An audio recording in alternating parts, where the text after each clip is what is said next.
Hi friends, ఈరోజు సైంధవ్ మూవీని అయితే ఎక్స్ప్లెయిన్ చేసుకోవచ్చు. ఎవరైతే మన ఛానల్ ఫస్ట్ టైం చూస్తున్నారో సబ్స్క్రైబ్ అవ్వండి. మూవీ స్టార్ట్ అవ్వడమే ఒక కుర్రవాడిని అయితే చూపిస్తారు. ఆ కుర్రవాడు మీడియా వాళ్ళతో ఇలా చెప్తాడు: నేను కాట్రల అనే ఒక సామ్రాజ్యానికి చెందిన వాడిని. నాలాంటి చిన్నపిల్లలకి గన్నెలు ఇచ్చి అండ్ మాకు శిక్షణ ఇచ్చి మమ్మల్ని టెర్రరిస్టుల కింద మార్చి వేరే దేశానికి అయితే పంపిస్తున్నారు. ఇలా 20,000 మంది ఉన్నారు అని ఆ కుర్రవాడు మీడియా వాళ్ళకైతే చెప్తాడు. ఆ సీన్ తర్వాత మానస్ అంటే ఆర్యని అయితే చూపిస్తారు. ఆర్య తన ఫ్రెండ్కి ఇలా చెప్తాడు: కాట్రల్ మాఫియాకి డాన్ ఎవరంటే మైత్రి అని చెప్తాడు.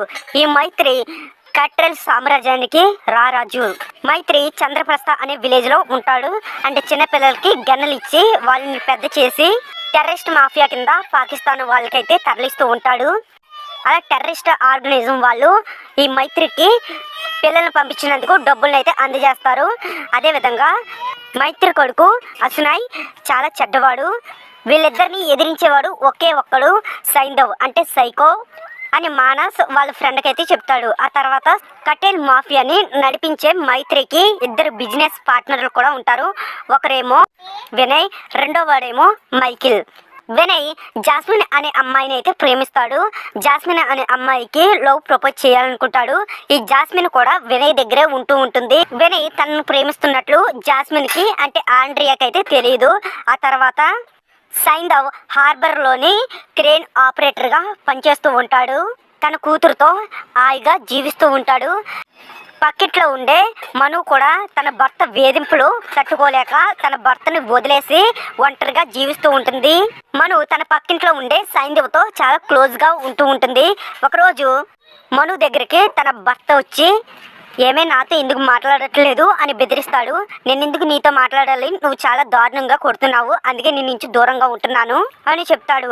ఆ తర్వాత వీళ్ళిద్దరూ గొడవ పడుతుండగా సైంధవ్ మను భర్త అయిన గెటప్ సీన్ ని ఇంట్లోకి తీసుకువెళ్ళి బాంబులతో భయపెడతాడు. నువ్వు మను జోలికి అస్సలా రాకు, వస్తే ఈ గన్నెలతో నిన్ను చంపేస్తాను అని మను భర్త అయిన గెటప్ సీన్ కి సైంధవ్ అయితే చెప్తాడు. ఆ తర్వాత గెటప్ సీను సైంధవ్ మాటలు విని భయపడి అక్కడి నుండి అయితే వెళ్ళిపోతాడు. ఆ తర్వాత సీన్లో పాకిస్తాన్ దగ్గర నుంచి ఒక కంటైనర్లో గన్నెలు ఇండియాకు వస్తున్నట్లు పోస్ట్ గార్డులు అయితే తెలుసుకుంటారు. పోస్ట్ గార్డులు తెలుసుకున్న తర్వాత గన్నెలు డ్రగ్లో డబ్బులు వస్తున్న వాడని పోస్ట్ గార్డులు అయితే ఆ వాడని కనిపెట్టి ఆ వాడని పట్టుకుండి అందులోంచి కొన్ని కంటైనర్లని ఓపెన్ చేస్తారు. ఓపెన్ చేయగానే అందులో డబ్బు అవన్నీ ఉంటాయి. ఆ డబ్బునైతే సీజ్ చేసి ఒక హార్బర్ ప్లేస్లో అయితే పెడతారు. అదే హార్బర్లో పనిచేస్తున్న సైంధవ్ ఆ డబ్బుని చూసి మనకెందుకులే, ఈ పని పెద్దవాళ్ళు చూసుకుంటారు అని అనుకుంటాడు.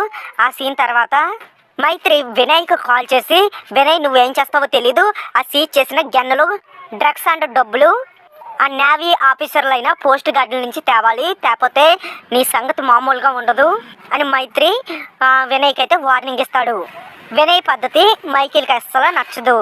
అందుకే సరిగ్గా వినయ్తోనూ మైత్రితోనూ మైకిల్ అయితే అస్సలు మాట్లాడు. బిజినెస్ పార్ట్నర్ అయినా అస్సలు మాట్లాడు. మరోవైపు మైత్రి చెప్పిన విధంగా వినయ్ ఆ పోస్ట్ గార్డులను ఎదిరించి కంటైనర్లు ఎలాగైనా తెచ్చుకోవాలనుకుంటాడు. అందుకోసం వినయ్ తన మనుషుల్ని హార్బర్కి అయితే పంపిస్తాడు. హార్బర్లో వినయ్ పంపించిన మనుషులు అయితే చనిపోయి ఉంటారు. ఆ సీన్ తర్వాత సైంధవ్ తన కూతురిని స్కూల్ నుండి పికప్ చేసుకోవడానికి వెళ్తుండగా తన కూతురు కళ్ళు తిరిగి కింద పడిపోతుంది. సైంధవ్ వెంటనే తన కూతురిని హాస్పిటల్కి అయితే తీసుకువెళ్తాడు. అప్పుడు డాక్టర్లు ఏమంటారంటే, నీ కూతురికి నరాల వ్యాధి ఉంది, దానికోసం 17 కోట్ల ఇంజక్షన్ అయితే వెయ్యాలి, లేదంటే నీ కూతురు బ్రతకడం కొంచెం కష్టం అని చెప్తాడు.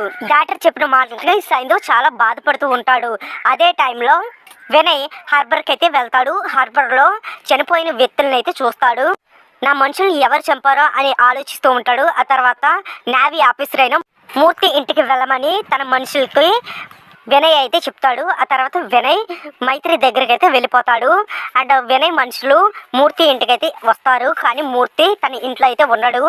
మూర్తి సైంధవ్ ఇంట్లో ఉన్నాడని వినయ్ మనుషులు తెలుసుకుండి సైంధవ్ ఇంటికి అయితే వెళ్తారు. అప్పుడే సైంధవ్ వినయ్ పంపించిన మనుషులందరినీ చంపేస్తాడు. చంపేసిన తర్వాత మూర్తిని తీసుకుండి సైంధవ్ వినయ్ అండ్ మైత్రి ఇంటికి అయితే వెళ్తాడు. వాళ్ళకి ఒక వార్నింగ్ అయితే ఇస్తాడు.